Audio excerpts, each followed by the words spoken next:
I was gonna go casual and wear natural makeup today, and that actually took me longer than if I just went full glam. Hello everyone, I'm Sarah from Everyday Starlet. Welcome to my channel. I make videos to inspire you to be the star of your own life. I actually wanted to have a casual sit down chat video where I kind of updated you guys on where I've been, why I haven't been posting so much, kind of a little bit about the evolution of my YouTube channel, Everyday Starlet, and maybe an idea of where it's going. I actually don't 100% know where it's going, so I kind of thought maybe sitting down and filming this video might actually help me figure it out. So I just kind of wanted to sit down and chat with you. This is probably not going to be my most popular video or my highest searched video or anything. I'm really making this video more for people who already follow me, but if you are new to my channel and you're not familiar with what I talk about here or anything about my channel, you'll learn a lot. And if you don't like chatty videos that are just sort of someone sitting and rambling, probably isn't the video for you. And if you skip it, I understand. So I've been posting pretty consistently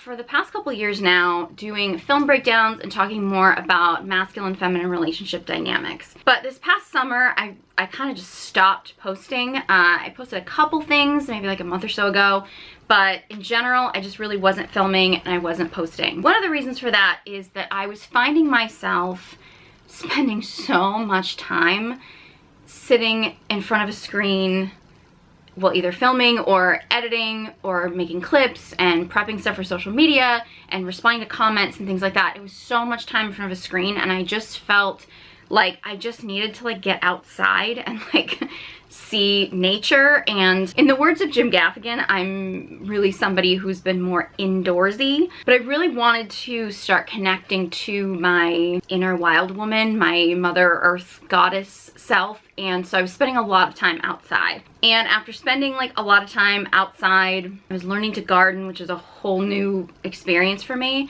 And after doing that all day, the idea of like filming while I was like sweaty and muddy and a mess, I was just like, I couldn't get myself in front of a camera to film, and the idea of sitting in front of a screen and editing was just, I just couldn't do it. I don't know, I'm really bad with doing things like a little bit here and a little bit there. Like I'm kind of like an all-in on one thing and then an all-in on another thing kind of a person. That's just always been my personality. There was a lot of that where I just felt like I needed to get off of social media. I was still checking it regularly, and I want to thank everybody who did reach out to me to ask if I was okay because I had stopped posting, and I appreciate that. I really do. I mean, am I really okay? I don't know. There's a lot of stuff going on, but for me, I just felt like I needed to walk away from social media. I just didn't really feel motivated to be posting, to be on there. I just really felt like I needed to be in this kind of like cave. Like I needed to just really like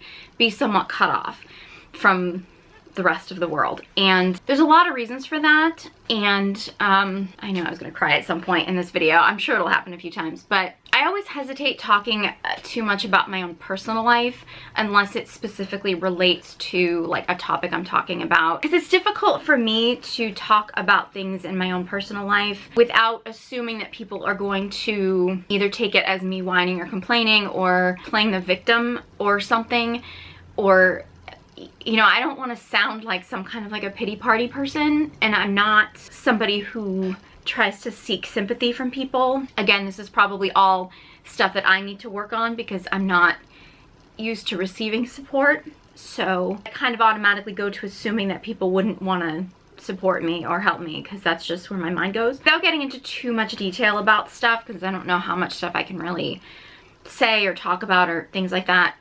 For the past few years, I have been taking care of elderly parents who have had some health issues. I'm an only child, so if anyone has ever been in a situation where they've had to become a caretaker for a family member, you probably know what I'm talking about. It's a unique experience. It also brings up a lot of childhood stuff. So a lot of that stuff has been coming up, and it's been coming up gradually, like it comes in waves. For me, at least this summer, I think especially because I was trying to connect more to nature and things like that, because of that, it brought up a lot of stuff for me. And when you've kind of created a platform online where you are there to support people and you're there to share about energies and all that stuff as far as masculine and feminine energies, a lot of that stuff is tied to ancestral stuff, family traumas, family cycles, things like that. So when you're somebody who's in the midst of going through a lot of stuff and you're, you know, I mean, we're all works in progress, right? So when you feel like you're bringing up that stuff and you feel like you're going through it, I just didn't necessarily feel like I could show up in the best way that I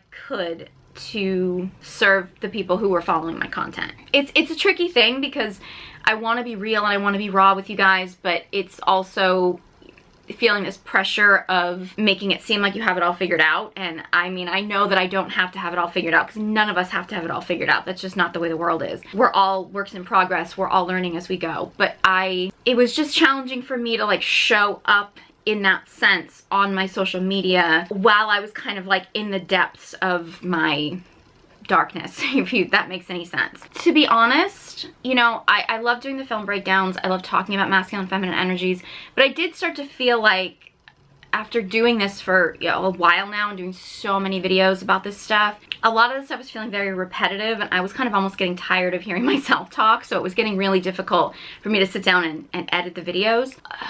Also, too, I started to get a lot of negativity, primarily from men, occasionally women, but primarily from men who did not like my representation of masculinity, which I stand by. And I understand that my content can be triggering for some, you know, I mean, anybody's can. Unfortunately, it started to feel really overwhelming. And one of the things, and I've talked about this in other videos that you know, is I'm like a recovering, like, there's no good men, like, screw men, because I've just had a lot of bad experiences with men. And when I say that, I want to be very clear. I am not just talking about, because I feel like when I say that, sometimes guys are like, well, you picked them. I'm not talking about like romantic relationships, like guys I chose to date. I'm talking about like I worked in a field, in an industry for many years that was mostly men, and a lot of them really screwed up. So I've had a lot of like just life experiences when it came to working with people. I've had a lot of like relatives, just men just in the world around me, not that I like chose to be in relationship with, but just men in the world that I had a lot of really bad experiences with, and that left a really, really negative view in my mind of like what men were. And part of studying masculine and feminine energies for me was to really understand what healthy masculinity was and to learn to believe that there really were good, healthy, masculine men in the world, and learn how to spot them, learn how to know the signs, learn how to realize when they're there. And the ironic thing is that when I would share this stuff on social media, when you get bombarded with a whole lot of like angry men who just want to take out their anger and frustration at their mother or women or whatever on you, like it started to become really difficult for me to actually like see the good men, because I was getting this overwhelming rush of really awful people online, and I realize that social media is not a representation of the rest of the world. However, literally, like, it got to the point where it was like every time I went to check my social media and I would see comments from men, and I would be like, you know, I want to believe there are good men in the world, but like the guys, you got to meet me halfway. Like, you got to meet me part way. Like, I cannot keep saying that men are not all bad if you don't start showing me some ones that aren't like awful, right? Like I started getting a lot of hate, and just a lot of really nasty, awful, mean, hateful comments, and I'll get into that a little bit later. But yeah, it got to be a lot, like, and it's frustrating for me as somebody who really tries so hard to put like positivity out in the world. I understand there's negativity, and I see negativity all the time, and I'm not trying to pretend that negativity doesn't exist, but it got really exhausting for me to constantly be trying to put positive things into the world and getting so much negative back, if that makes sense. And I'm going to get into some of that a little bit later on when I talk a little bit about the evolution of my channel. But that's one of the reasons why I really hadn't been motivated to sit down and film and stuff, is because of a lot of stuff I was going through in my life, and just also sort of the nature of social media and things like that. I'll get into it more probably when I start talking about the evolution of my channel, but I kind of just went into a freeze response, to be honest with you, and just felt like I just couldn't post anything, and I haven't been responding to comments. I haven't really been active much at all on any platform. And so if you have messaged me and I haven't responded, if you messaged me something positive and I haven't responded, I'm sorry. I probably read your comment. I just really was in a place where I just couldn't bring myself to respond to comments, and I was getting a lot of hate comments. So checking my comments was just getting really overwhelming. And if you left me a hate comment, I didn't respond. Screw you, I don't care. But if you did leave me a lovely positive comment, please know I appreciate them. I really, really do. I was just not emotionally in a place to be able to handle responding to anything for a while. So I'm sorry if I didn't, and I hope you know that I appreciate you. And everybody watching, I appreciate you. I really do. Everyone who engages with my content, I truly, truly appreciate you. So a little bit about the evolution of Everyday Starlet is, and if you've been following me along since the beginning, you probably know a lot of this stuff, but I started Everyday Starlet after I was about 10 years into doing stand-up comedy. I was doing stand-up comedy for about 10 years, which was my life. It was my whole life. It was my whole world. Pretty much I lived, breathed stand-up comedy. It was my entire existence, which is so weird because it almost feels like it was a life that happened to somebody else now at this point. It's really bizarre, but it was my world. The thing about stand-up comedy is that it's a very male-dominated world. It's not made up of healthy individuals, mentally healthy individuals at all, for sure. Well, I had some amazing experiences. I've met some amazing people. I've got to perform in like beautiful, historic, sold-out theaters and wonderful fundraisers for amazing events. Like, there was so much positive. It's a difficult business, particularly as a woman.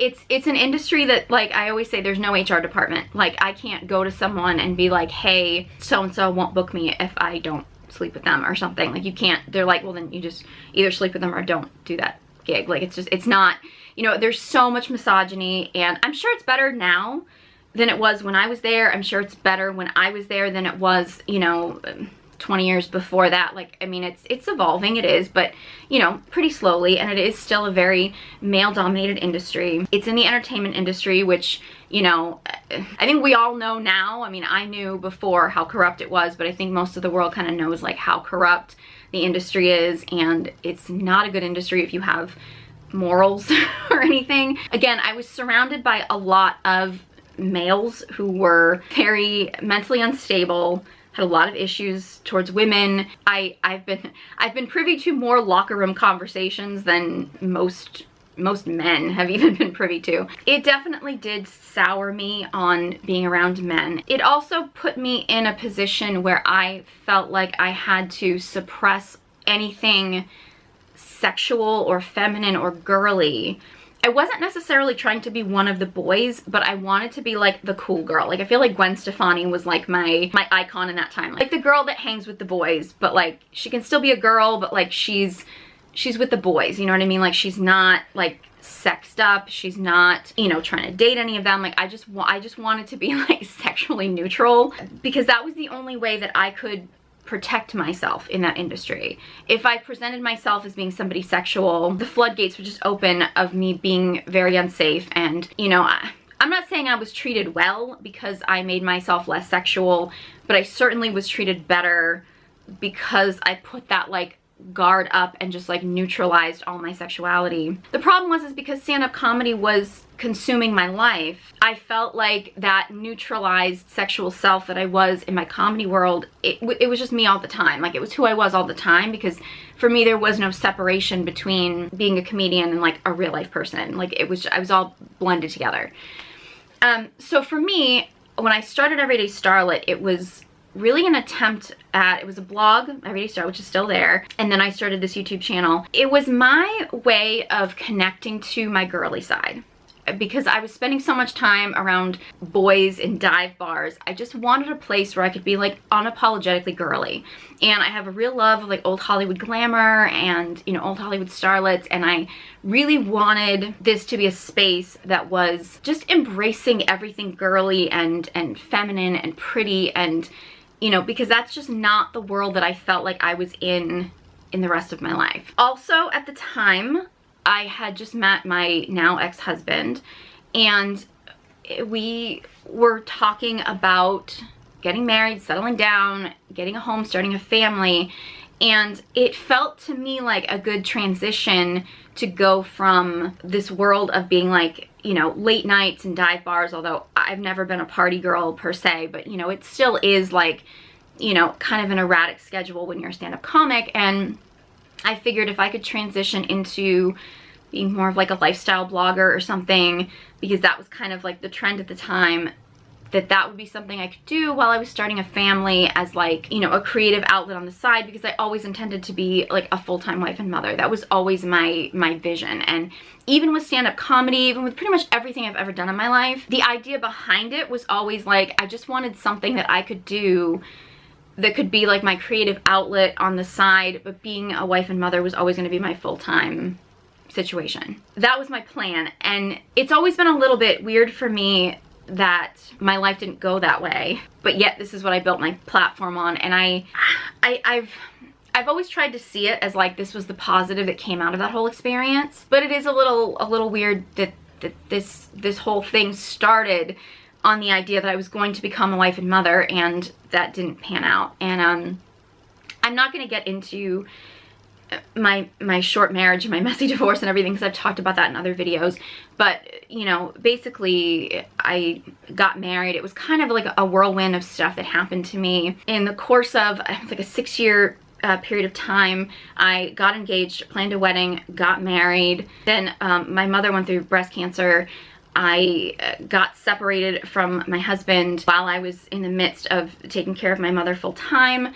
Then in the process of my divorce, my dad got diagnosed with congestive heart failure, and then my divorce finalized. I turned 40, and my divorce actually was officially final in February of 2020 when the world shut down into a pandemic. So my life was just this absolute whirlwind of me having to become a caregiver, as well as, you know, having a marriage fall apart, going through a divorce, turning 40 as a woman, knowing that I went into a marriage thinking that I was going to have a family, and then realizing that that may not happen. I always cry when I talk about this, so I don't know why I'm surprised. Because I'm very much at a place right now where if children are meant to be in my life, if I'm meant to be a mother in some way, I believe it'll happen. And I've had to come to terms with the fact that it may not. I am very much in a place where I do not want to have a child unless it is with a man who I believe is going to be a good husband and father. I haven't met a man like that. Literally, like haven't met one. Yeah. So while I was dealing with all that, I found myself turning to health and fitness to deal with this stuff. It was kind of my therapy. Working out was kind of my therapy, or so I thought. It was kind of this like health journey, and also this like body image journey. I've suffered from body dysmorphia quite severely most of my life, very disordered eating for most of my life. And so I went on this quest to really get comfortable with my body, learn to love my body, try to get as healthy as possible. I say that in quotes because what I was doing wasn't 100% healthy, but I'll get to that. And also learn to connect with my sexuality, which I had suppressed so much. I mean, if you had asked me in that time period, like, I probably would have told you I was probably asexual, because I just had no interest or desire in connecting with anybody in that way at all, like ever. Like, I just wasn't into it. That journey ended up like, I woke up one day and realized I was an Instagram model. I grew my Instagram following. I had all these thirsty guys chasing after me. Like, the whole thing was just like, I had all these like lingerie brands sending me stuff to wear. It was so surreal. Like, it was just such a like, is this my life? It's weird. And that was Instagram, and I really wanted to try to translate that here to YouTube. So I have some videos about body confidence on here that I created in that time. I've done a few bra reviews, which I know a lot of people have said were very helpful. YouTube really doesn't like when I do those, to be honest. No matter how non-sexual I make them, YouTube just doesn't like them. I've also done a lot of, I started doing a lot of like like broad DIY, like crafty things and stuff, which was fun. It was a change of pace because my YouTube before that, prior to, I think I skipped over this part, had been so much of a beauty blogging space. That's kind of what Everyday Starlet had become. It was trendy at the time. I was doing a lot of beauty reviews and things like that. My beauty reviews were getting super popular, which, you know, I'm proud of. But, I mean, to be honest with you, I kind of saw the writing on the wall that beauty blogging was kind of dying out. I know some people still do it, but it's just not what it used to be. And I started to find the beauty industry really frustrating. Well, for one, I didn't look like a Kardashian. So there was a certain look that you had to have that brands wanted to work with you. My reviews actually, and I stand by the fact that I haven't seen anybody else do beauty reviews like I've done them in the past. I'm very proud of them. They gained me a good following. They gave me a little bit of income for years, which is kind of dried up at this point because they're not as popular anymore. But the problem was that my reviews were really honest. They were really honest, and I didn't pull any punches, and brands don't really like that. So I have very few brand deals. I got a little bit of money in affiliate marketing, but the problem with a lot of this stuff is that, for one, I was getting sent some stuff to review, but not everything that I needed in order to do thorough reviews of the current beauty products. So it was costing me a lot of money. And I wasn't making that money back in return, or even making anything off of it. Like, I was losing money. Also, I started to feel really gross about promoting people buying stuff all the time. In the beauty industry, it's gotten way worse than it was even when I was doing it, but it's like they don't keep products around very long. Like, the turnover of products is insane to keep you constantly buying new stuff. It's insane. Because it's like, if you have a good product, you keep it around forever, people will keep buying it. Like, it's just... And it got really frustrating for me, and it felt so consumerist, and it's like, it's one of the reasons why I don't do a lot of sponsored videos. I didn't in my beauty blogger era. I got sent a lot of stuff for free in like my lingerie model era, but I wasn't really getting paid for anything. I wasn't getting a lot of sponsored deals. And a big part of that is I have this really mixed feeling about selling people stuff and convincing people to buy stuff. For one, I won't do any sponsored deals or anything with any company that I don't fully and totally believe in. Again, like with stand-up comedy, with social media, if you don't have questionable morals, it's really hard to make money. I know I'm not supposed to put that energy out in the world, but it's true. Something that I haven't talked about, I don't think at all. I have somebody in my life right now. Again, this isn't like somebody I chose in my life. This is somebody who I'm related to, who I can't completely cut ties with, who has a severe spending addiction. It's destroying their life and people around them. It's bad, and I won't get into the details because I don't really like to talk a lot about people that aren't me. Like, I don't like to get into other people's personal business and stuff on my channel, so I'm not going to talk about it a lot. But it's frustrating because first of all, if any of you have ever dealt with anybody with an addiction, or even if you've had one yourself, if somebody does not see that they have a problem and does not want to admit that they have a problem, it's almost impossible to get them help. There's a lot more options now. There probably should be more, but there are a lot more options now for people who have more of your typical addictions, like drugs and alcohol. Things like spending addictions, gambling addictions, things that are not quite like substance related, corn addiction with a capital P, that, you know, stuff. There's just not a lot of options. I mean, I know because I've been working with some other people as well to try to get this person some help, and it's just not, it's not going well. And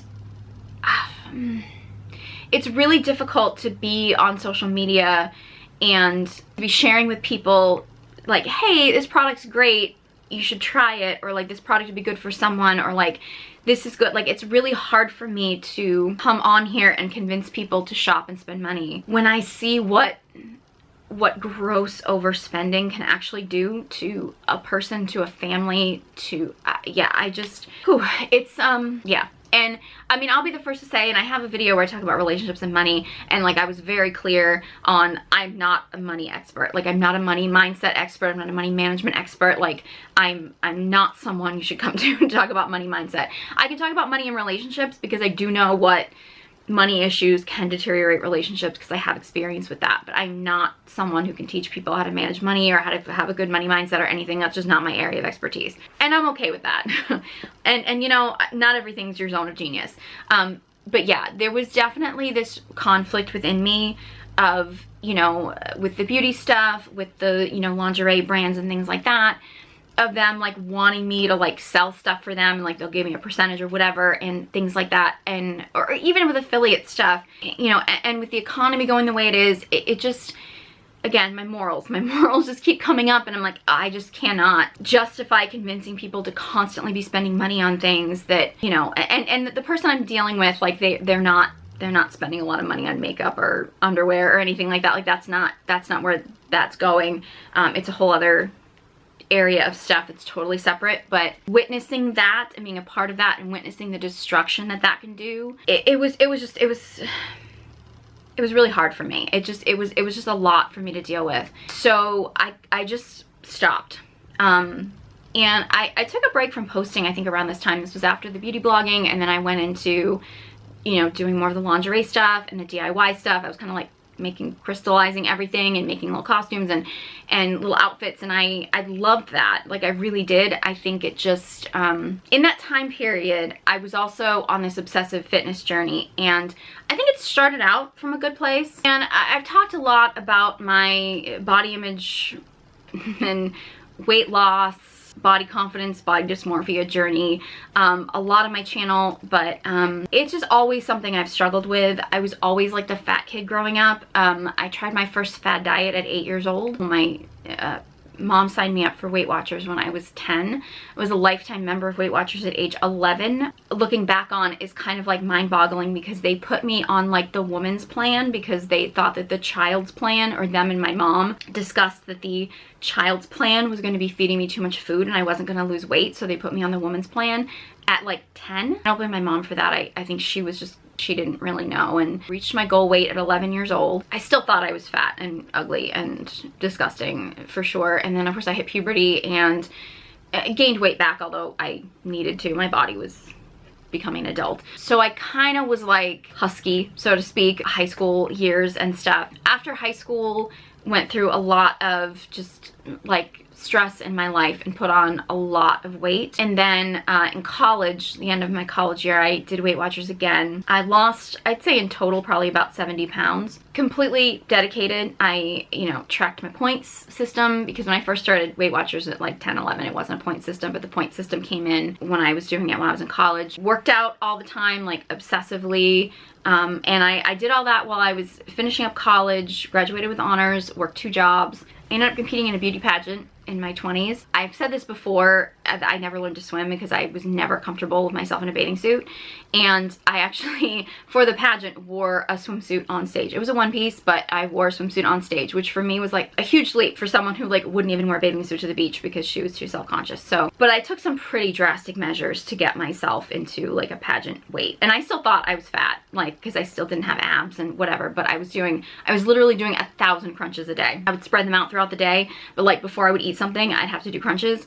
And I went to the gym like twice a day, and I would go for a run. I was eating almost nothing. Like, it was insane. I don't even know how I did that. In fact, actually, while I was in college, to be honest, I would get so lightheaded because I would try not to eat all day, because I try to save up all my points to have like a normal sized dinner, so that I would like not eat all day. And I would literally be walking from like one class to another class, like while I was in school, and I would just be like praying the whole time, like, don't pass out, don't pass out, don't pass out. Like, that's how obsessive I was. Like, that's how I've had to lose weight. Like, that's how I had to get skinny. And so for years, probably about 10 years or so, my weight was kind of up and down. Like, I'd be dieting more and sometimes I'd be eating more. Like, it was kind of up and down over the years. And then when it got to be time for me to plan my wedding, I decided, I was like, oh, I'm gonna get fit, I'm gonna get healthy. And I remember talking to my wedding photographer and her saying that she wouldn't even look at her own wedding photos. She wasn't her wedding photographer, obviously, but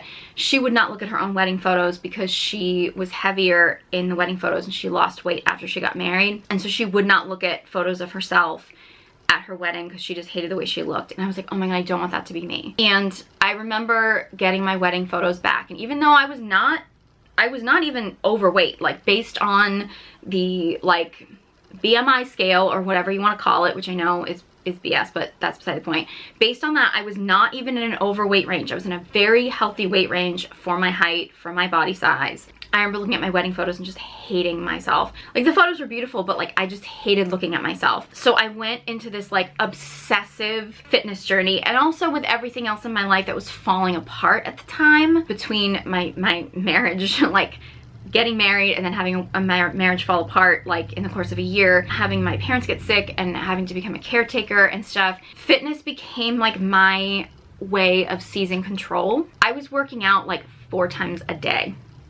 I was eating hardly anything. I was so obsessed with this fear of sugar and carbohydrates, and I was afraid to eat carrots. I was afraid to eat carrots because I thought they were too starchy. Like, that's how obsessive it was. At the time, I thought that that was what I was supposed to do. Like, I literally thought what I was doing was the right thing. I was following like every Fitspo, you know, person online, and I was lifting, I was doing cardio, I was just, and I got to my 40th birthday, and I was literally the fittest I've ever been in my entire life on my 40th birthday, and that was my goal. I was like, I did whatever I could. Anybody that wants to sit there and say that people who are overweight are undisciplined or don't have, I was the most disciplined person you are ever gonna meet. That caught up with me. At a certain point, my body could not handle that anymore. I also started learning about the side effects of birth control, which is something I have videos talking about on here.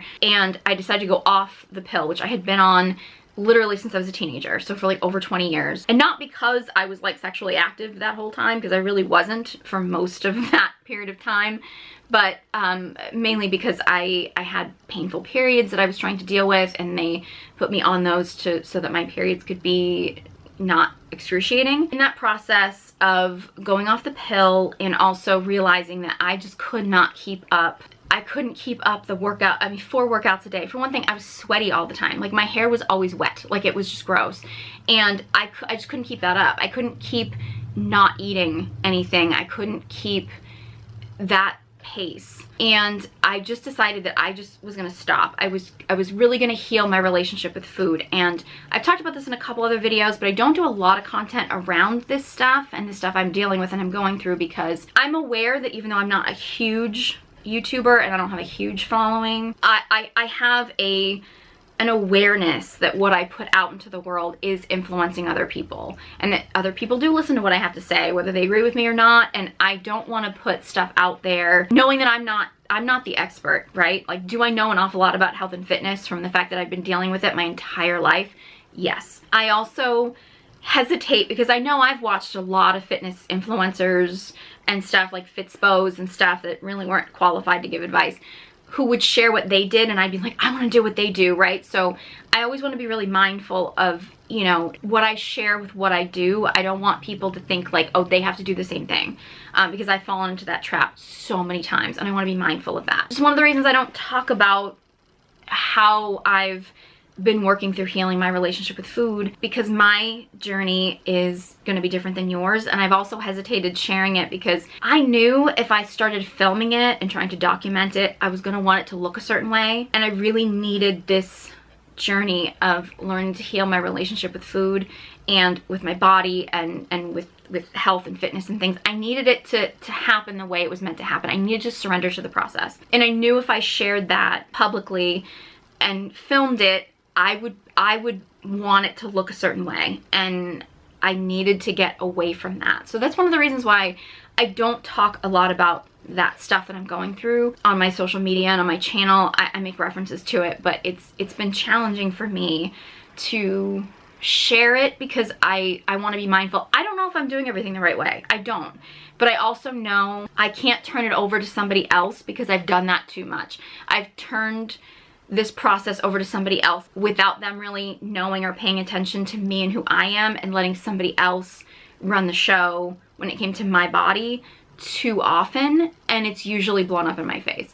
So I needed to learn how to read the cues in my body myself. You know, I mean, I'm not saying don't listen to other people, but like, it's really important to learn, like, nobody knows your own body better than you. So it's just really important for you to connect that with yourself. That leads me to a lot of the hate that I get now. And the fat shaming, the weight shaming, the everything that's happening online now is worse than I think I've ever seen it in my entire life. And my weight has been up and down, you know, since I was a kid. And I've never been like quote unquote thin.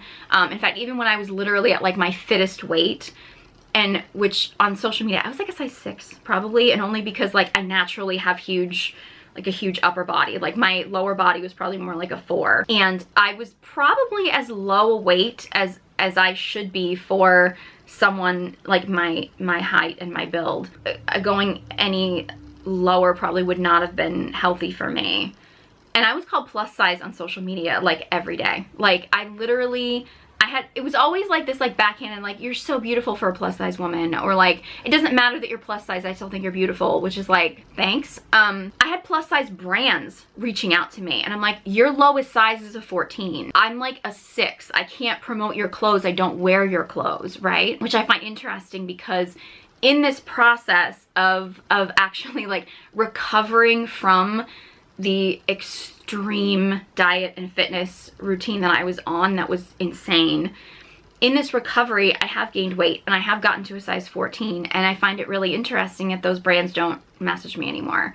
That now I just get so much hate, particularly from men that want to weight shame me, that want to insult me. When it was like, okay, so you guys were okay with me being plus sized when I wasn't plus sized, but now that I am plus sized, now you somehow have a problem with me. How does that make sense, right? And the ironic thing was I deliberately made the decision that I was not going to post lingerie and body focused content while I was going through this journey of trying to heal my relationship with food and to just heal my body, try to heal my metabolism, which is totally screwed up from that whole process. Like all the extreme dieting that I did, I mean, I've done all of them. I've done the Whole30, I've done keto, I've done paleo, I've done all of those things.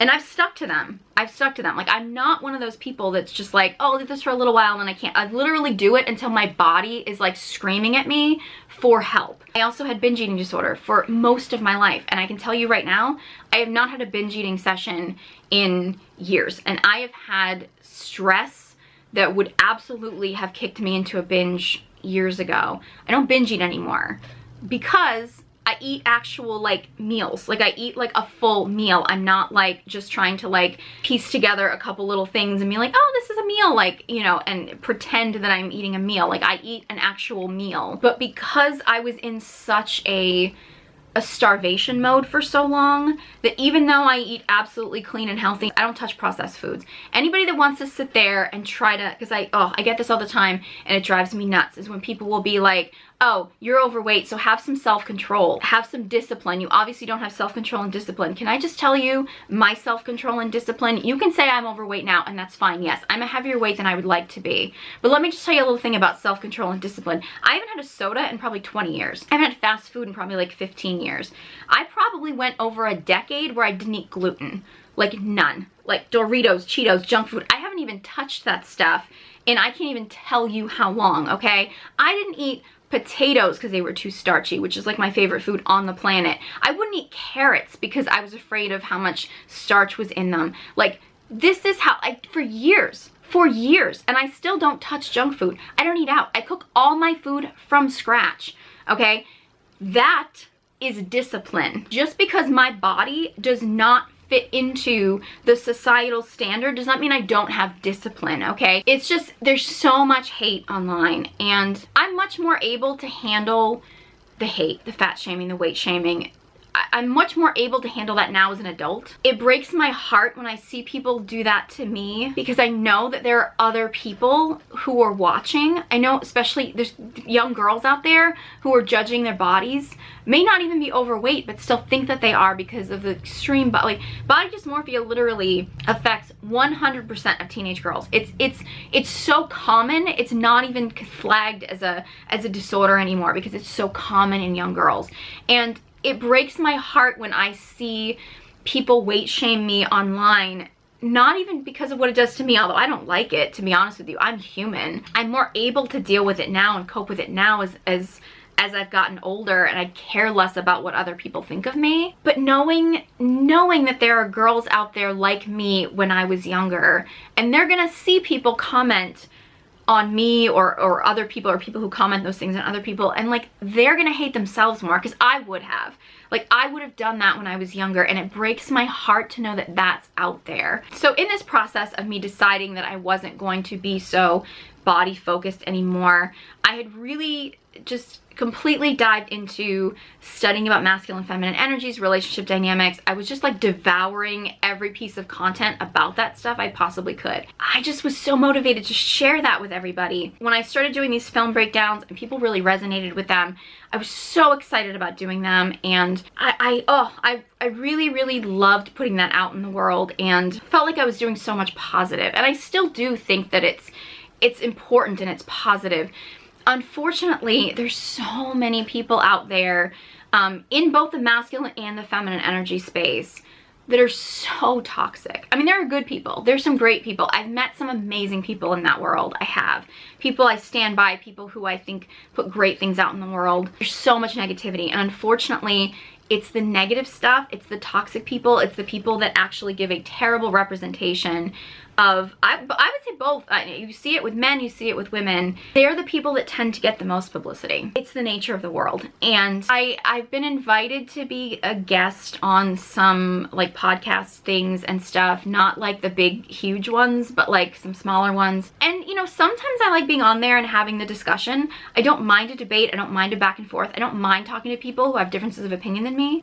There's one in particular that I will definitely not be doing in the future, because I just don't want to be associated with the kind of negativity that it attracts. I can handle when people have differences of opinion, but so much of these differences of opinion automatically go to someone insulting like my weight or my physical appearance. And I can't argue with that, right? Because like at that point, you've just made it personal, and it shouldn't have been personal. But I really had to take a break from being a guest on some of these panels, because even the ones that I don't think are really as toxic as some others, because it's the nature of social media, and it goes back to the whole idea of like, it's really tough to have morals and get successful in a lot of these industries, because they have to bring the drama. They have to bring the drama, the conflict. Like, I understand that, because that's what gets people watching, and that's what boosts their views. And I think that's just, it's just so sad that that's the world that we're in. And there's some people, and you know, I'm not gonna name names or anything, but there's some people that I've interacted with that I don't know if they really believe what they're putting out there, or if they're just putting out a message that they know is going to get them clicks and views. Either way, like whether they're actually like that immoral a person, or whether they're so immoral that they're just going to pretend that they're immoral just to get clicks and views. Either way, there's just so much negativity being put out in the world in a lot of these spaces. I go through a real conflict, because a part of me is like, maybe I should keep making the content that I'm making and trying to be the positivity in that space, but it's also really difficult when the negativity is the stuff that's getting the clicks and the views. It's the negativity, it's the people with the negativity that are making all the money. I never want to do this for money, but to be honest, the work and effort it takes to run a social media brand, and I do this myself, so it's just me. And again, like I've said before, I have conflicts. I have a few online courses that I've really poured my heart and soul into, and I've tried so hard to keep them very low cost. But I also understand when people tell me that they can't afford something, because I've fallen for a lot of those like online like femininity scams and things like that. And like, I've invested a lot of money in things that, you know, I mean, some things I'm glad I invested in, some things I'm like, I wish I had invested in that, because that was not a smart use of my money. And I understand times are tough, and I don't want to be that person that's like, oh, can you really not afford it, or can you not? Because it's like, I don't know if you can afford it or not. I'm not in your budget. But I don't want to be pushing people into doing something and then they don't have food on the table to feed their family. You know what I mean? Like, I don't want to put people in that situation. So I try to just put my content out there if people want to buy it. But again, and I hate to sound like I'm whining, but because of the nature of social media and the way it is, I don't really make much off of what I do here. Money is tough for everybody right now, and especially with the situation that I'm in with my family and things like that. And because, you know, I think a lot of people think that like YouTubers make a ton of money, and like you can if you know how to work the system and you know how to do things properly. And I also think if you have some questionable morals. For me, I had a little bit of income, full disclosure. I had a little bit of YouTube income from like my older content that was coming in. I mean, it was just a little bit of extra money. It was not a lot. And I don't know if YouTube changed their system, changed the algorithm, or if my old content just like kind of finally died out and people just weren't watching it. But my YouTube income took a pretty big hit, which it wasn't very big in the first place. And that was also a little bit of the reason why I kind of pulled back from creating content, because it's frustrating when I felt like I was putting so much into the content, so much time, so much energy, so much effort, and then to see the numbers drop so dramatically, it just felt like, oh my god, is this a sign that I'm not doing something right, or I'm not connecting with people? That combined with all the hate and negativity. Again, I didn't really know why I intended to make this video. I kind of just wanted to talk to you guys and just kind of let you know what has been going on with, you know, my kind of inconsistent content, and let you guys know kind of where I've been, if some of you are not familiar with where my journey has been. I'm trying to surrender to the process. I'm trying to be okay with not knowing. I know that doesn't help you guys to know whether or not you want to continue following me or not, obviously, but I don't really know. It's kind of like a mixed situation. I don't really want to go back to beauty blogging, even though I have gotten really into like clean beauty and doing more clean beauty stuff. I've been really focused on trying to like be really careful about the ingredients and things that I use. And I kind of thought like, oh, maybe I should do more videos about that. But honestly, like as I'm looking at my makeup table, at least half, if not more, of the beauty products, the clean beauty products that I found that I actually liked, the companies have now closed down. So it's like, I feel like the turnover with beauty products, even clean beauty products, is so quick that it's like by the time I recommend something to you, it's not even gonna be available to you anymore. I don't want to keep doing that to you, because I know how frustrating that is when I watch a review and I see a product that like I'm like, oh yeah, this is great, I want to try this, and then it's just not available. And I don't really know if I don't change products often enough or do enough. I still take care of my skin and things like that, but I don't do enough complicated beauty stuff in order to make like a whole channel about it anymore. I have thought about going back to doing some of my like glam DIYs, because I've been kind of missing doing that kind of stuff. So I've been toying with the idea of doing more of that stuff. I just don't know if that's something that people really want to see right now with the way the world is. Like a part of me is like, ooh, I just want to make everything sparkly and pretty, because like that's what I'm feeling, and I'm feeling like I want to be more playful, because a lot of the masculine feminine content for me ends up feeling really like serious and intense, and I think some of me just like wants to be like fun and playful and just connect to my inner child and like be like, oh, let's just put rhinestones on everything. So I've been thinking about that. I just don't know if like that's where people are right now in like the headspace, you know what I mean? With the world being so like doom and gloom, I don't know if people are really interested in seeing things get bedazzled, but maybe what the world needs is a little bit more sparkle. I don't know. So I'm thinking about that. Like I have some ideas for doing some more film breakdowns and scene breakdowns and things like that. So I'm not necessarily going to totally give that up, but I am having a hard time motivating myself to do that again, because I am feeling like, I guess I'm just not sure if that's the world I want to be in right now, because it is so heavy and controversial. And I know sometimes I get mixed, because a part of me is like, oh, I just want to connect to like my light feminine and make everything like pretty and sparkly. And another part of me is like, no, I want to be part of my dark feminine and like stir up the pot and like, you know, whatever. But like,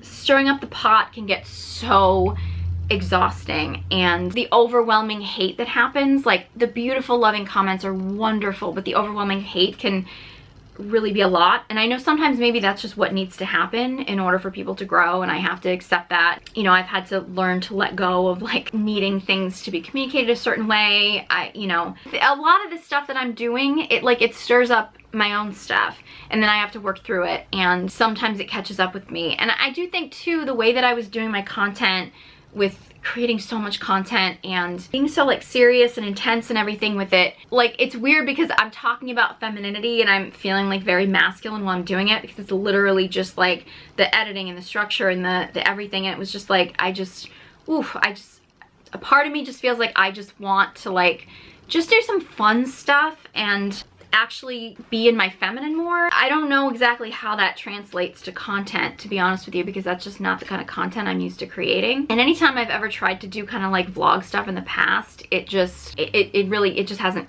seemed to work as well. I might try that. I kind of wish I could like sum up this video by giving you an answer about like, this is where I'm going with my content and this is what I'm gonna do. A part of me really just wanted to sit down and film this because I just wanted to like get all this out. I hope some of you might relate to some of the stuff I'm going through, and I wanted to kind of remind you guys that I'm just a regular person. I've studied a ton of masculine and feminine energies. I feel like that stuff felt very natural for me to talk about. I'm kind of the eternal student that then wants to be a teacher. I want to clear up any confusion because I've had some people make a lot of judgments about me that I want to clear up. I've never called myself a dating coach ever. I don't date. I don't enjoy dating. I'm probably somebody that needs a dating coach. I'm not a dating expert by any means. I have never promoted my platform to be like, I'm gonna teach you how to get a man, or I'm gonna teach a woman how to get as many dates as possible. I don't promote that. I don't do that. Like, that's not my, like, I don't talk about feminine energy in a sense of like, oh, this is how you get a man, or this is how you get a man wrapped around your little finger, or whatever. That's not my platform, because I don't personally come at feminine energy from a sense of like getting a man being the end game. That doesn't mean I don't want a healthy relationship. It's not in like a screw men, I don't want a man, or I don't need a man, or blah blah blah blah blah. It's none of that. It's simply that I'm not basing my feminine energy on a man. I'm not basing my feminine energy on trying to be what men want me to be. It's ironic that I feel like there are a lot of men out there that try to use me as a cautionary tale because I'm in my 40s, I'm single, I don't have kids, and they want to make it into a cautionary tale. Did I want to be in my 40s single and childless? No.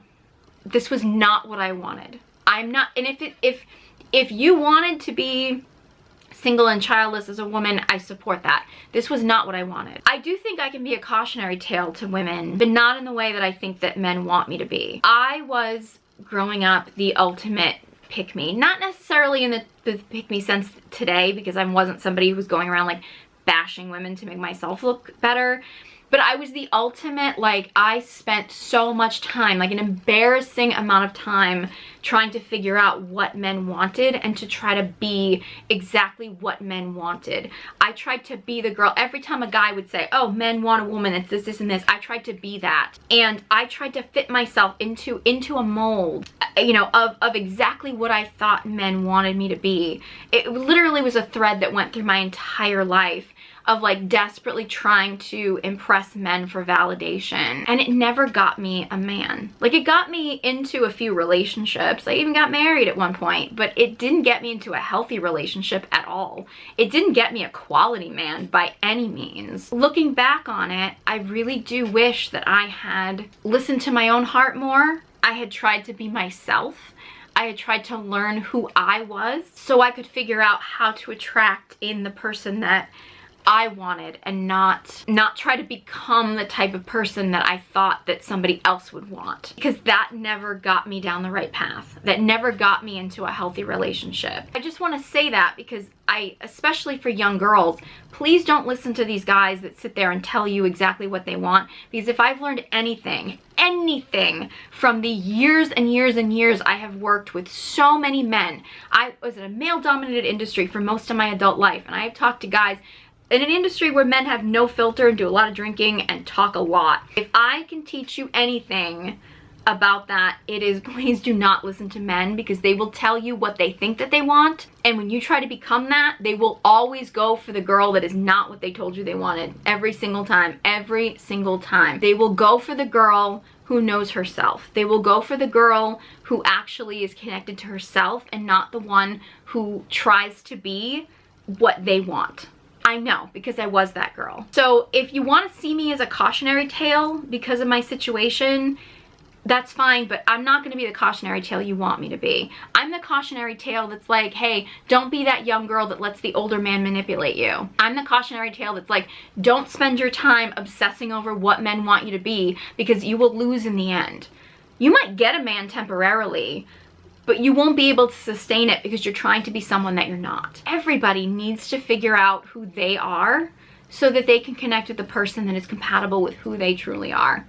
If you try, and I mean this for men or women, if you try to be someone that you're not, it's eventually gonna fall apart. Like, you cannot sustain that. That might be one of the reasons why I have such a difficult time figuring out what I wanna do and what I wanna put out in the world. To be honest with you, a lot of the stuff that I've done in the past has been for male validation. I think even when I didn't think that it was, I think it really was. A lot of choices that I made in my past were because I thought, if I do this, I'll impress this guy, or if I do this, this guy will like me, or I'll get the attention of this guy. And, you know, I gotta be honest with you, I don't regret a lot of those choices, because a lot of them brought me down some really interesting pathways.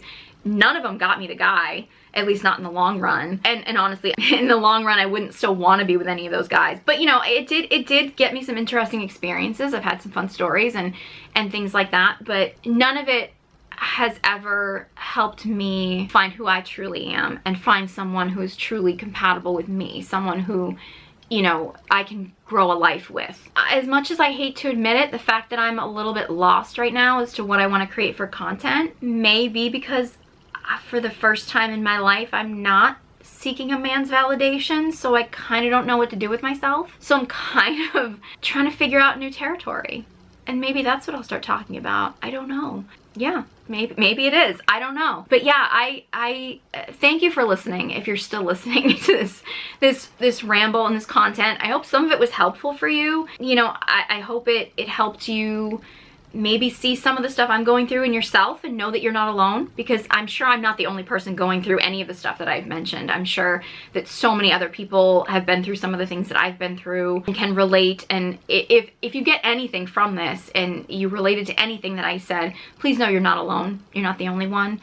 I wish I had a definitive answer as to where I'm going with my content. I don't 100% know. I'm trying to be okay with not knowing. If there's anything I talked about in here that's something you really want to hear more about or you'd like to see or anything, I'm totally open to suggestions. I'm kind of trying to come out of my little like hibernation cave, which is weird that I would be hibernating in the summer, but is what it is, right? So, thank you guys for listening. Thank you for all of your love and support. All of you that actually do send me love and support.